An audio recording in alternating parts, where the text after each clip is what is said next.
الرحمن الرحيم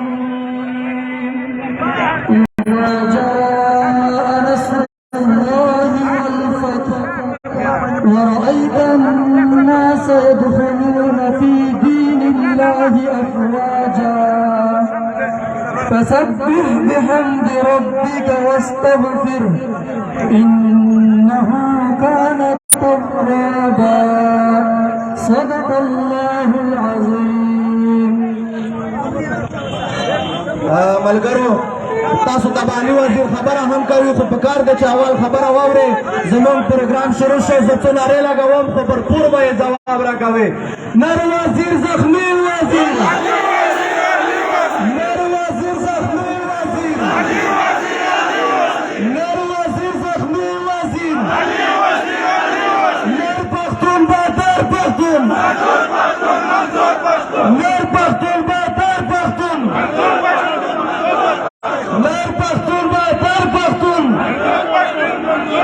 نر ترین بادر ترین.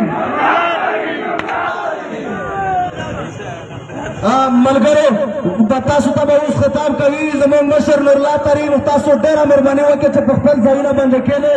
دا د سټېج والا کسان نه کښېنئ یاره، لږ نظم جوړ کړئ. سټېج باندې کوئ. زه د بل تقریر لپاره دعوت ورکوم نورالله ترین به تاسو ته خپله وینا وکړي.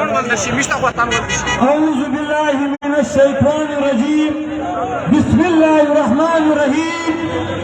قدرمنو عزیزانو، لکه څنګه چې تاسو ته معلومه ده چې تر 2 کاله زیات علي خان وزیر په جیل کې و. علي خان وزیر د خپل کام په خاطر، د خپل کام د ټولو ورندو په خاطر علي خان وزیر په پښتونخوا وطن باندې د امن راوستلو په خاطر او علي خان وزیر پر پښتونخوا وطن جوړ شوی د دهشتګردۍ ختمولو په خاطر دا 2 کاله سزا دی په جیل کې ناست و.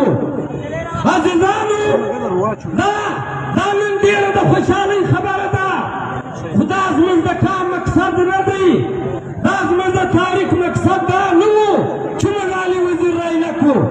زموږ د کار مقصد هغه دی، زموږ د تاریخ مقصد هغه دی چې علي خان وزیر 2 کاله سزا جیل پر کوم بنیاد د کومو خبرو په وجه تېر کړي. په دغه کې هیڅ شک نشته چې علي خان وزیر د لرو بلو افغانانو او د ټولو پښتنو سپینې د اغیار او د جابرانو او د ظالمانو په مخ کې ټیټې وساتلې. د دنیا ډېر زورور خلک، ډېر پکې خلک موږ ولیدو، مګر چې کله